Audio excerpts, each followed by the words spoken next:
Good morning, New Hope. It is so good to be with you. Thank you for joining us and worshiping with us. What an honor to celebrate Mother's Day with you all. What an honor to celebrate child dedication together. And it is a good Sunday for you to be here. I want to introduce you to one more family. This is the Blazaks, part of the Blazak family. Whitney and Sophia. Her and Tom have several kiddos, as you can see up there on the screen, and we thought this would be a special opportunity to tell you a little bit about their story. This appeared to me a couple of weeks ago when our youth group took a trip. It was actually several adults and several students to the Dominican Republic. And while they were there, they were serving with a ministry partner, and Sophia happened to be on that trip by herself, right, without mom. And it was Sophia's first mission trip. But I saw a picture of Sophia serving, playing with a little girl in the streets of the Dominican Republic. That next slide there, Miss Teresa. And there on the far right. And Whitney, you posted a shot of this side-by-side from when Sophia was growing up in Ethiopia many years ago. And it was such a touching moment and story. And so I wanted to begin there. Sophia, can you tell us a little bit about this picture? What was it that made you want to go on the mission trip with New Hope? And what was it about that girl in that moment that caused you to kneel down and engage with her?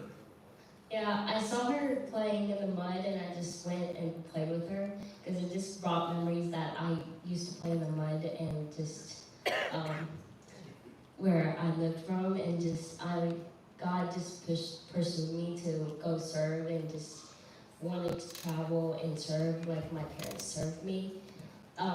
So I just loved playing with her and just how life was and where I lived there. Yeah, when I lived there, and I enjoyed serving the people in the Dominican Republic, but it was a little hard to see and I see flashback. I was when I was there and how I saw myself from the past and how God changed my life and just wanted to serve and travel more. And he changed everybody's life differently, and he changed my life, and I wanted to share how he changed my life. It's incredible. And Sophia, you're 18. Yes. She's a graduate almost of high school, and God has big plans. He's been with her, has big plans for her future. We'll talk more about that in a few moments. But Whitney, talk about this picture. You are here in Roanoke, and you get this photograph of her serving in the streets in the DR. It was this full circle moment that took you back even to your mission trip many years ago. Yeah, so it was really impactful when I got a picture of her because I wasn't there and I didn't know what was going on, and I saw that picture and it just reminded me so much of when that was me playing with her when we met in Ethiopia, 13 years ago now. And yeah, just to see that was incredible. Just another, sign of what God can do. Something that I never imagined I would see. Now she's there serving others and working for His kingdom. It's amazing. Absolutely. Yeah. So there is something that happens in the scriptures where many times we'll read stories, like from the Old Testament, and the New Testament even says that many of these were written for our encouragement, they were inspired and written for us for our own journey.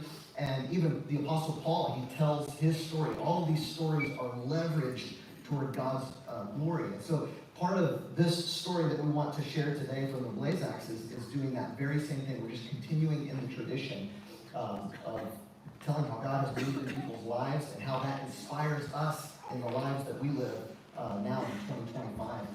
So Whitney, as you think back to that trip, and as you think back to the process of hearing God say, you're supposed to adopt Sophia, and then all of the challenges that you faced, we don't have enough time to tell everything, but what was that process like? What was that journey like for you all? Yeah, so, I mean, I grew up in a Christian home and always kind of had a heart for adoption. My mom always likes to tell a story of when we were in Baltimore and we were walking to an Orioles game and there were some homeless people along the way, and I was just so upset, and I didn't understand why they didn't have a home, or why couldn't we just take them home and they could live in our guest room? You know, it just didn't make sense to me.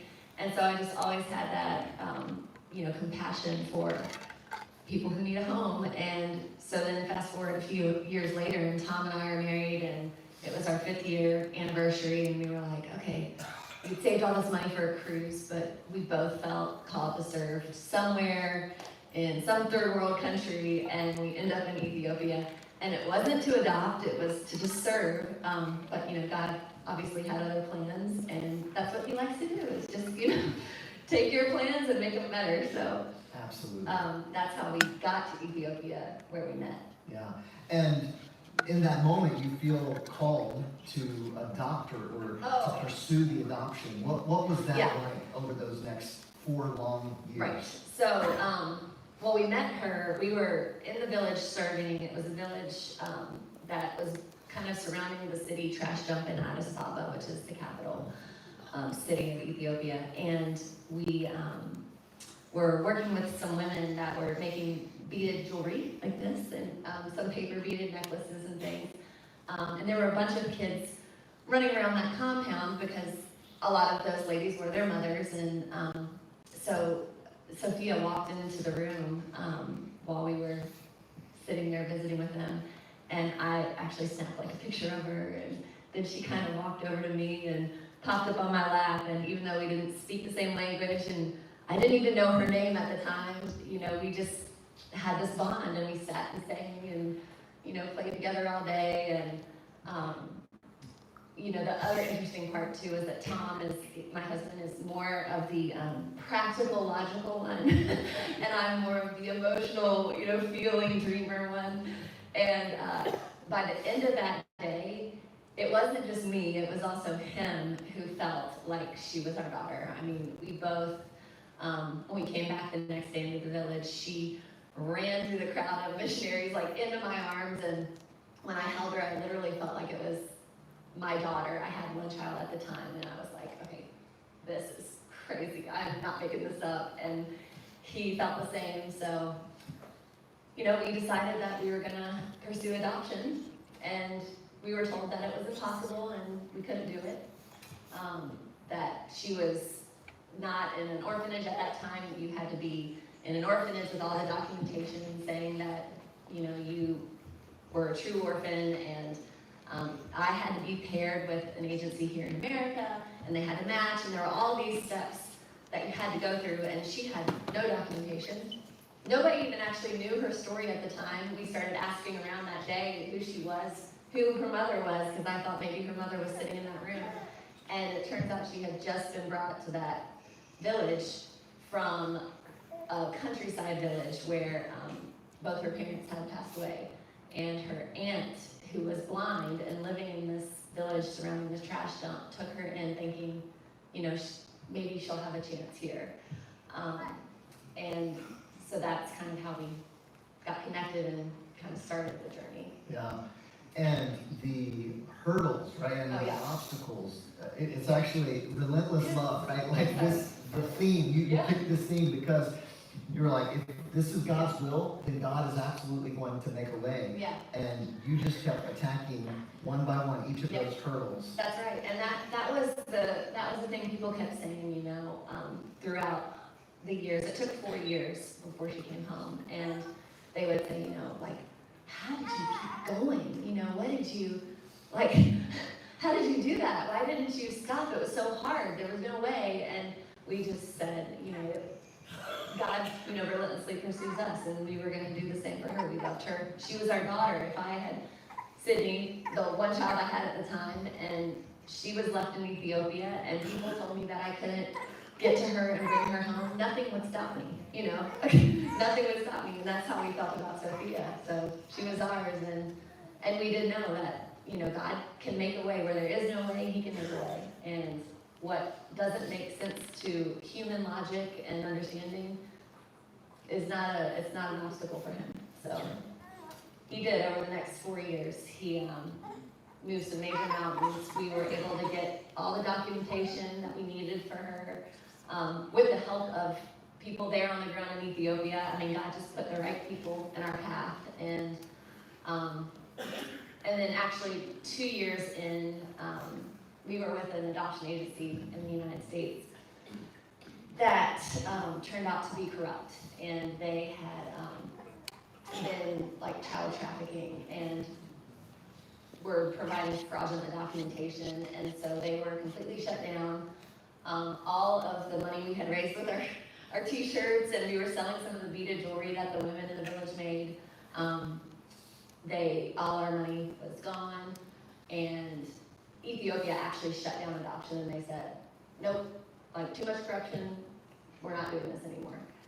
So then, you would think that would be the final no, and it would be like, okay, this isn't possible. But we weren't taking no for an answer, so we decided, okay, well, if we can adopt her, we'll bring her on a student visa. And actually got her accepted to Roanoke Catholic School at the time, and did all the paperwork, and went back to Ethiopia, which is here. So this is 2 years later. The pictures on the right, that was when she first walked through the door of the guest house we were staying at. And I had wondered, is this really God's will? Like, is this what he really wants for her and for us? And it's so hard, and is she even going to remember me? We hadn't spoken, we had supported her financially and sent gifts and things, but I started questioning, like, did I make this up in my head? Is this my will and not his? But when she came through that door and she just ran in my arms again, it was like, okay, God, I know, this is it. You still want this. And so we were really encouraged, thinking like we had everything together for the visa. She could come home that way. It wouldn't be adoption, but she'd still be in our care and in our home. And she was our daughter, regardless of what the paperwork said, And then we were actually denied the visa by the U.S. Embassy. They said that she didn't have enough documentation to prove that she would ever come back to Ethiopia. And honestly, they were right. They weren't wrong, right? I really have to send her back. But by the time she's 18, I guess she could decide what she wanted to do. But anyway, so that was a huge low point for me. I was trying to understand why. Like, it just felt like there were no options left, and I was like, why did you put this in my heart if it wasn't, what you wanted? And actually, at that house we were staying at was another family, a few families there that were adopting, or they were there for their court date, like they were able to finish out their adoptions. They said, well, our agency actually said that the government has allowed them to continue with the adoptions, and we think you should talk to the director. And so literally the next day, we went and spoke to this director and had all the paperwork. We were like, here, this is what we have, like, please help us. And he looked at it and he was like, I've never done anything like this before. In Ethiopia, you could not adopt a child that you knew, they did not do private adoptions. And so we just begged him, and he said, I'll try and I'll see what I can do. But what he had to do was get a meeting with a head government official, which again was like impossible to do, and had to get special permission for her to be adopted to us specifically. There's so many things. And that, 6 months went by. We left, said goodbye, and 6 months went by, and nothing. And in that 6 months, I became pregnant, and I thought, oh, maybe this is why it's taking longer, I'm trying to justify it and understand what God's doing, which is silly of me. Why would we ever try to understand that? Then I actually miscarried that baby, and again, it was like, okay, I was in a really dark place at that point, and I just didn't understand, and somebody sent me the verse, I don't know if we have it up there. Isaiah or yeah, well, let's see. Proverbs. We've got I have all a the lot of verses. verses. We have all the verses. Obviously, trust in the Lord with all your heart. That's not the one I was thinking of. Yeah, for, my thoughts are not your thoughts, your ways aren't my ways, declares the Lord, right? That's Isaiah 55. And that every good and perfect gift is from above, coming down from the Father of the heavenly lights, who does not change like shifting shadows. That's James 1, 16 through 17. And that didn't like make sense to me then, but as time went on, I realized, like, just because God doesn't do things in the way that I would want or hope, or if the situation changes, my circumstances change, they're not what I want, I don't understand it, it doesn't mean that God has changed or that his love for me or for her has changed. He is still good, and he is still sovereign, and he still has good plan for her and for me. And so I had to really step into that and really surrender and trust him, because I had been trying so hard to control and to understand everything myself. And I think as a parent, just even in life, we try to do that. We take the reins and we think we know better, and we don't. So. And there's such an important set of lessons in that for all of us, whatever we face, whatever circumstances we find ourselves in, to learn about God and what God is doing with us and in us and through us. And Sophia, while the Blazaks are working on all of those things on this end, you're in Ethiopia. Do you even know what's going on? Do you know that you're in the adoption process? You're in a waiting period. What was that like from your standpoint? No, I didn't know I was getting adopted, but I knew they were like my sponsor parents, or like just my friends who were coming back and just visiting me. And when I look back at my life there, that God was pursuing me, even though when I was like, I lost my parents, and when I was little, he was protecting me from all the bad things. And there was a story like when I was like 3, I had a stepmom who made me carry a jug over the mountain to get water, and just I like almost fell over the cliff, but like someone just saved me, and that is just incredible how he just protected me, and just it's very emotional. Okay. And just how God just was there for me, even though I didn't know who God was, and just how incredible his work was. Each step of my life there, he protected me. The negative became a positive. Like I see it, that was a positive.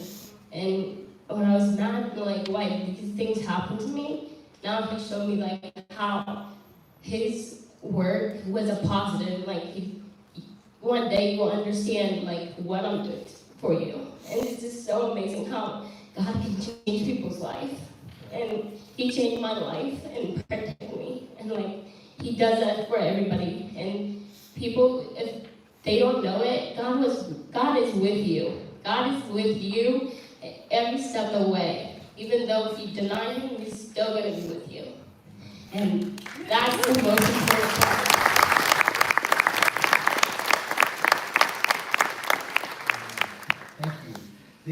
Now, that was while you were in Ethiopia.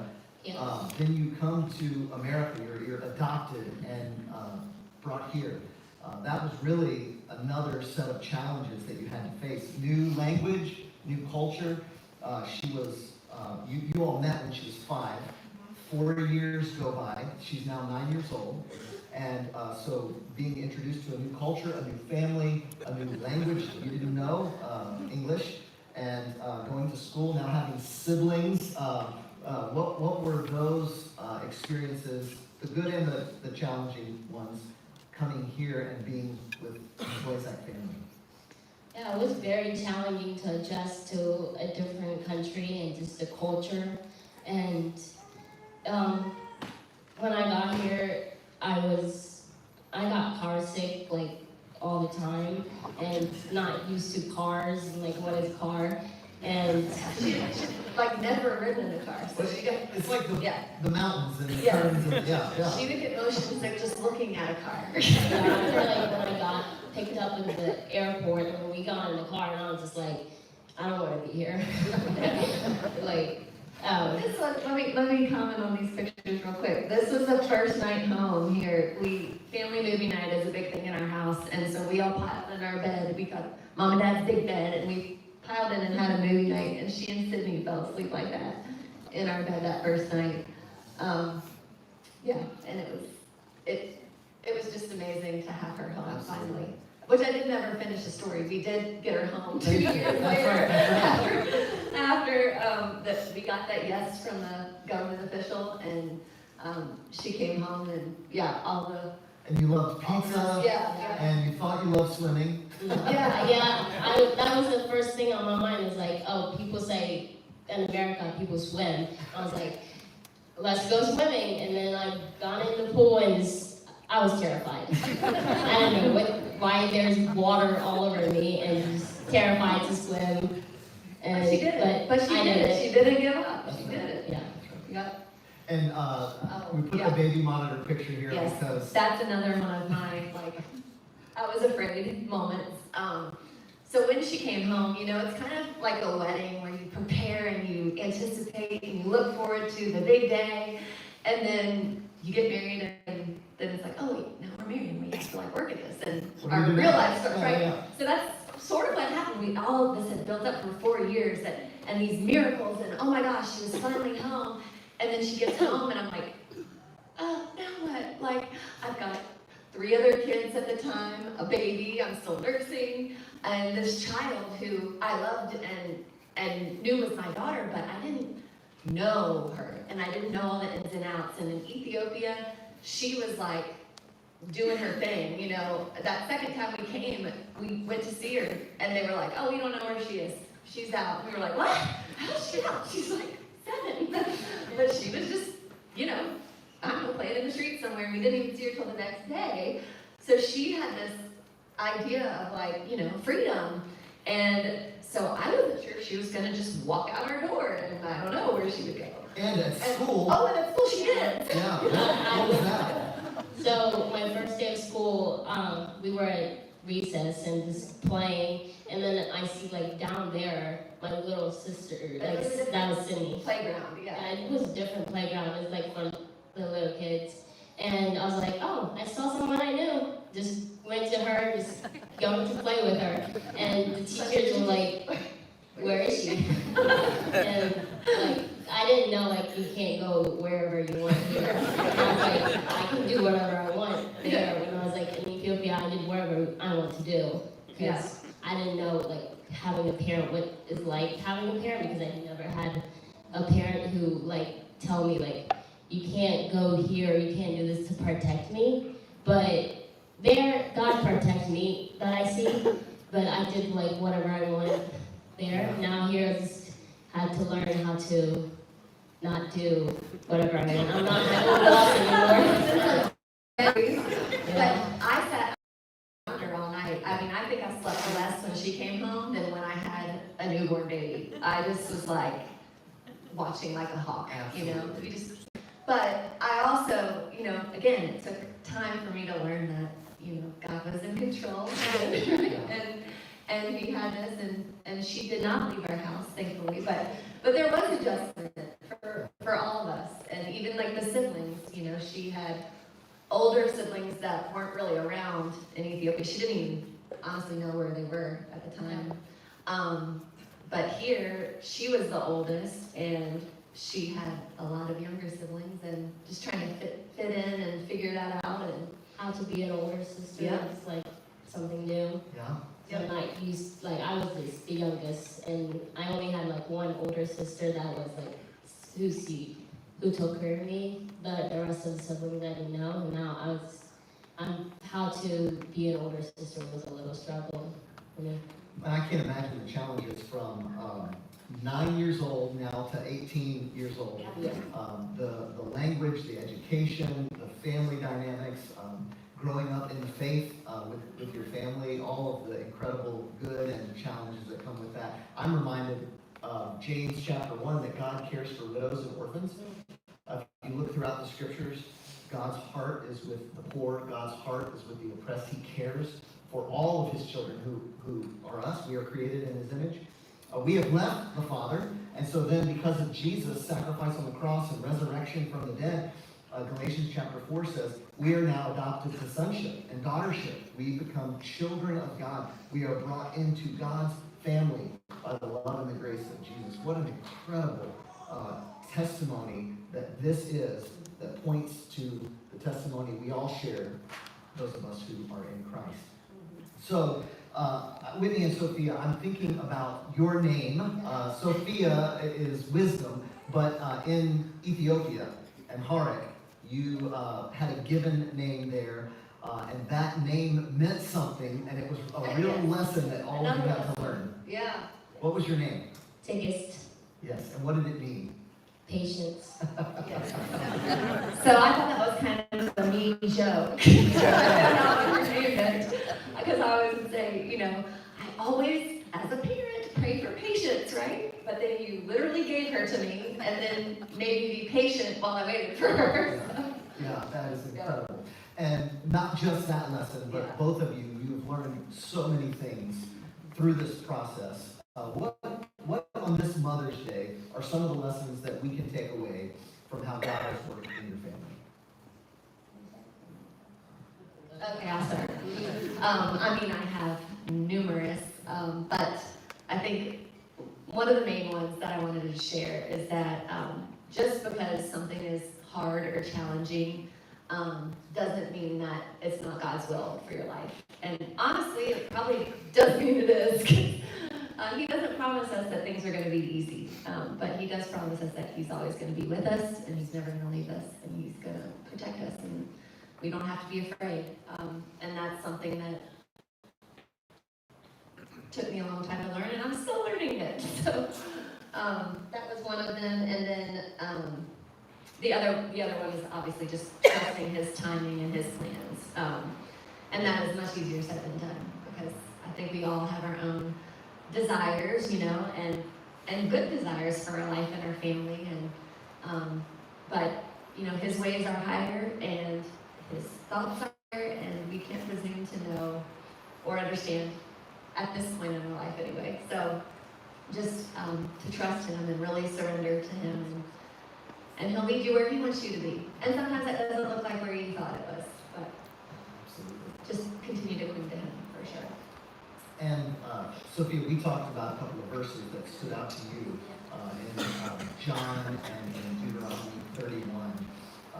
She wanted to share these verses with us. These are two that impacted her and that taught her through this process. If you want to share those with us. This is John 14:18. I will not leave you as an orphan. I will come to you. And that just shows like how God was with me as like an orphan when I was living there, and he was always with me even though I didn't know him. This is Deuteronomy 31:8.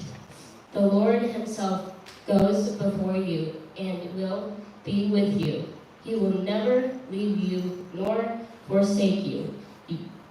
Do not be afraid. Do not be discarded. No, that's he just showed me like he was always with me, and just don't be afraid, even though I'm graduating and not know like what I want to do, but like I want to serve, and he knows the plan for me. And just right now I don't know what my plan is, but he has a plan for me, so it's just amazing verse. And you had shared that this full circle moment. So she goes on this mission trip just a few weeks ago during spring break, and now she knows she wants to serve people. She wants to use the gifts and talents that she has to make a difference, to continue to do mission work. And I just love the surrender. I love the pursuit of God, being willing to do whatever it is that he asks of you. So thank you so much. Can we say thank you for sharing your story?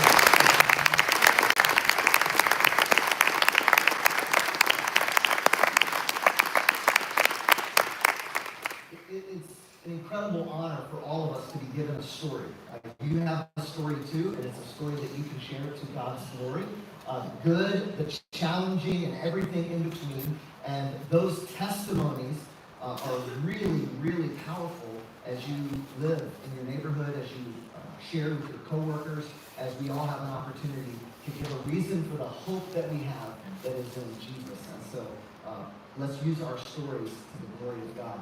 If you had something stirred in your heart today and you want to take some next steps, you want to follow up, we have a prayer room in the back. We'd love to meet you there. If there's a way that we can pray for you, I'm sure the Blazaks would love to share more with you about their adoption process, if God is stirring your heart in that way. But in all of these things, we give honor and glory to God the Father through the Son, Jesus Christ, and we are united by His Spirit. So let's close with a word of prayer, and we go celebrate moms. Father, it is a privilege and an honor to be called children of God, to be adopted into your family. We are created in your image. You love us and you provide for us. And as you've shared powerfully through Whitney and Sophia and their family, you pursue us relentlessly. Thank you for that. God, help us to follow you, to do your will, when it's clear, when it's difficult, and when we're not even sure what it is. Help us to trust you each step along the way. We thank you, God, for the goodness of Jesus, and we pray all of these things in his name. Amen. We continue our series next week, Made for More. Grace and peace to yours. Happy Mother's Day.